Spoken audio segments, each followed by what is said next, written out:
Welcome back. All right, so 4 games tonight in the NHL, and I had thought about maybe doing 2 boards of 2 and doing an early recap and a late recap, and I thought, nope, I'll just take it easy because tomorrow, 13 games, long day, all that fun stuff. So we're going to start off talking about the New York Rangers and the Buffalo Sabres. This ended up being a close game, very well played by both teams, really. It's Halak versus Levi. Devin Levi, what a debut for this kid. 6 feet tall is short by today's standards in the NHL. Look forward to hearing that in any games he plays, but he's a good goalie. So, early jump for the Sabres. The shots are 3-0 in their favor 4 minutes in. Panarin has a chance that's blocked and cleared. The first saves Levi had were cheered, even though I don't think they registered his shots on net. Just, he's very sound. He's got, at least in this game, he had sound positioning, and that's something to keep an eye on. Those are your goaltenders that will normally do well. They're the ones that make every shot look easy, where at the end of the night you go, well, he had an easy night. Yeah, because positionally, he gave them nothing to shoot at. So Sabres press at 8 minutes. Skinner's denied. Olofsson was as well. VC then has a rush chance that's caught and held. And then Peterka. Good forecheck by the Sabres, and a rebound gets buried by Peterka. Cousins and Quinn with the assists at 11:20. So again, this is the kind of goal you want to see if you're a Buffalo fan. It's 3 young guys combining on that. Kreider's then denied on a fast break. Olofsson has a chance that's blocked out. Power play for the Sabres. The Rangers do not let them set up, and they kill that off. Heedle's then denied in the final minute. It's 1-0 Buffalo after 1. Second period. Early power play for Buffalo. The Rangers clear early. That's killed off. Trocheck has a rush chance that's saved. The shots are 3-2 for the Sabres at 6 minutes.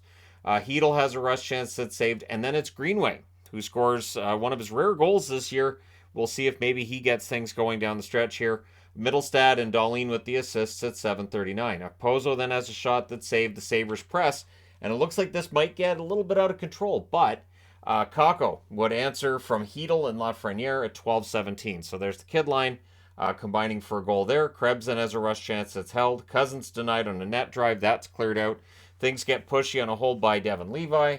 There's a near miss for Tuck from the slot. Kakko's denied. Loud cheers on that one. Again, Sabres fans clearly rooting for the kid. The Sabres would press to close out the period. So after 2 periods, it's 2-1 for the Sabres. Third period, Peterka has a wrister that's held. There's a goal line stand by Levi on VC. I don't know how he kept that out, but he's a very good goaltender, clearly in this game. Shots are 4-2 New York at 3 minutes. Skinner has a shot that's blocked. The Sabres would press. Trocheck has a chance that's saved and held, and then Fox buries a loose puck. Nobody knew where it was, but Fox, he knew it was open, and he gets it from Goudreau and Mott at 9:45. So there's Fox with the tying goal. We get a power play for the Rangers. That's killed off. Tuck has a net drive that's defended. Panarin's denied. Levi holds on. We're going to overtime.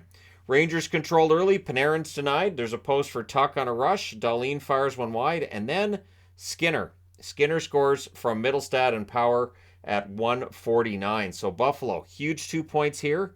They go to 36, 31, and 7 with the overtime win for the Rangers. They get a single point in this, 44, 21, and 11. So they're at 99 points on the season. Shots on net are 11-2 Buffalo in the first, 13-9 Buffalo in the second. And the Rangers outshoot them 20-9 in the third period. So the fact that only one of those went in for the Rangers speaks well of the rookie. Shots in the overtime 2-1 for the Rangers, but Buffalo only needed one to end it. Final shots 34-33 for the Sabres. Power plays the Rangers 0 for 1, Buffalo 0 for 2. Hits 30-14 for the Rangers.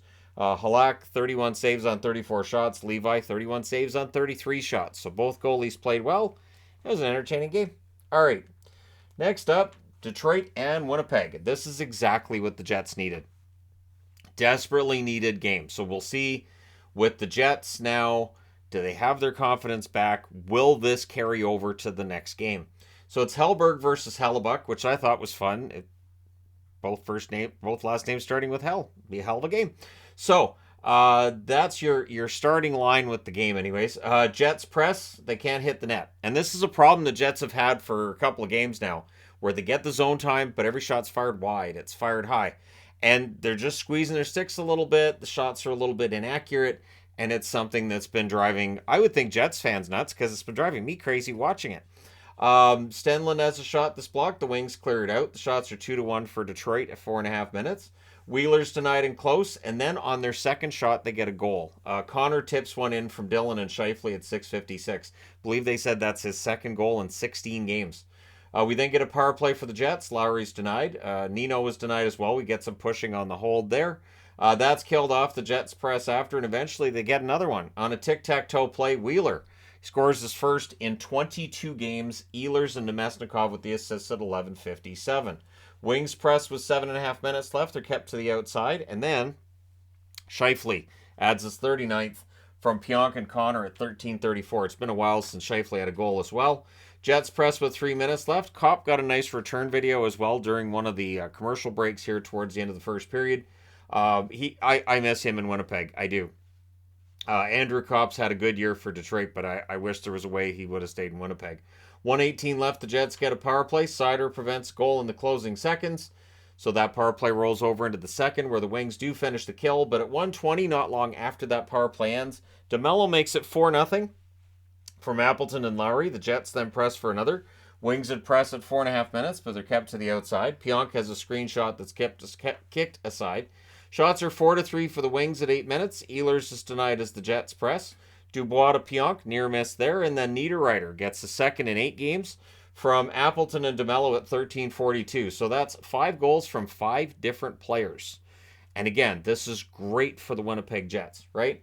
And that was a backhand from in close. Then the Jets press for another. So it's 5-0 after 2. And Detroit, it really looks overwhelmed at this point. Third period, Appleton nearly adds one.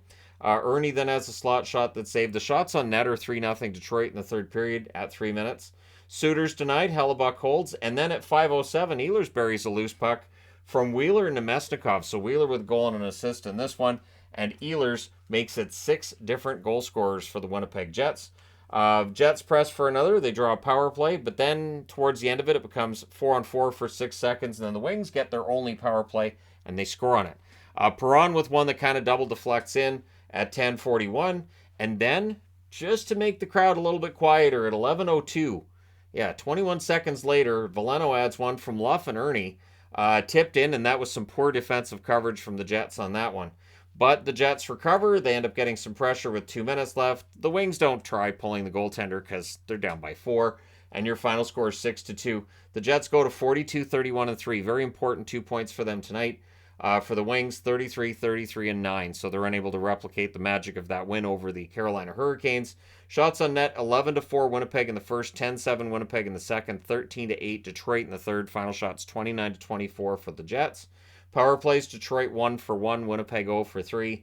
The hits, 14-8 for Detroit. Not an overly physical game. Hellberg saves 23 out of 29. Hellebuck saves 22 out of 24. So good night for Hellebuck, and they finally give him some goal support.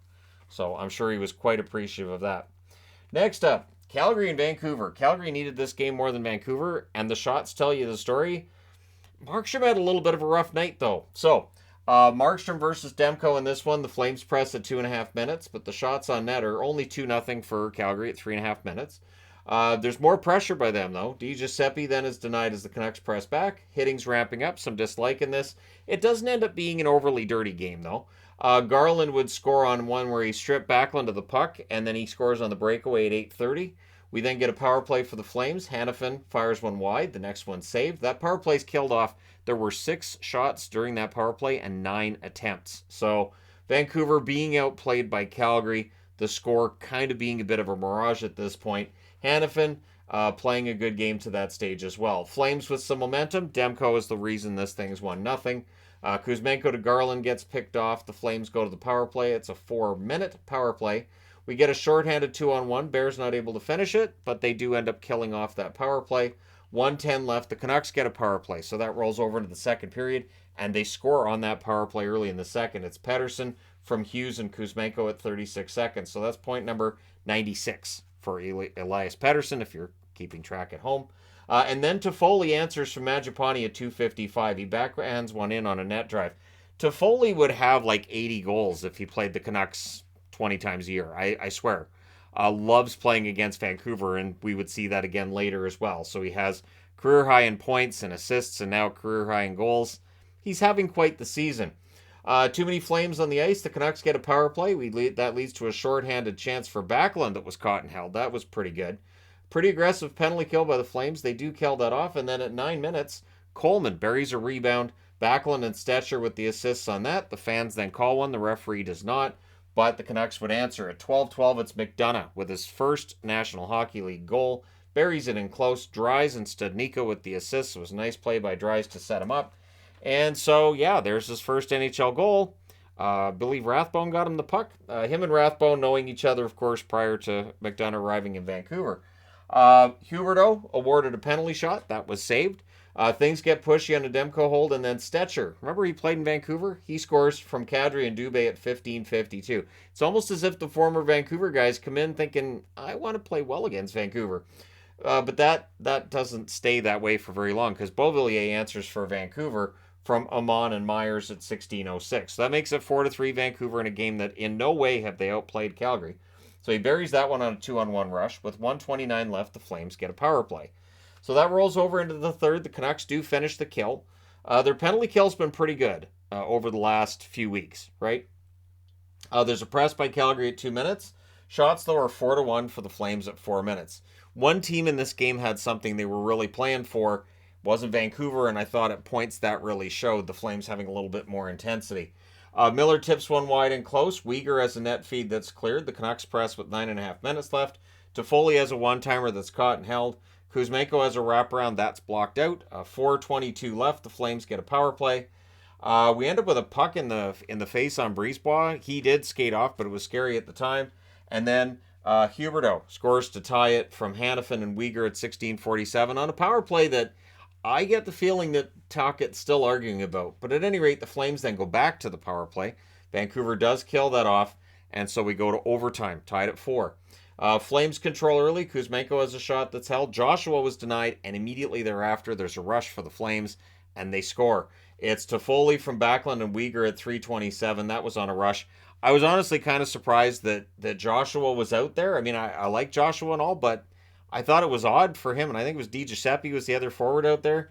At any rate, Calgary needed this win, and they get it. They win this one 5-4 in overtime. They go to 35, 26, and 15 on the season.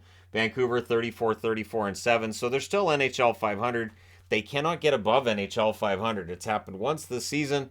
They're just not allowed to get above it again. Shots on net favor Calgary almost the entire way. 11-6 in the first, 15-6 in the second, 11-2 in the third, and then in the overtime it was 5-4 for Vancouver. Final shots 41-19 for Calgary. Power plays, the Flames 1 for 6, Vancouver 1 for 2. The hits 33-30 for Vancouver. Markstrom saved 15 out of 19. Demko 36 saves on 41 shots. So it was a win though for Calgary, and they had to keep pace with Winnipeg. They would have known already Winnipeg won. All right, next up, Dallas. The Dallas Stars go into Arizona. There's your sweep. Get your broom out. They swept Arizona 4 straight this year. So it's Ottinger versus Vejmelka. The cactus leg jerseys being worn by the cactus leg breezers they have to go with the nice third jersey for Arizona. I'm going to keep saying I like it because I do.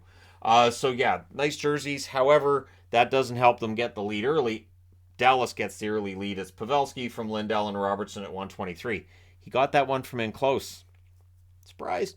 Anyways, Coyotes then look to answer. Domi has a net drive that's blocked. The shots on net are 5-1 Dallas at 3.5 minutes.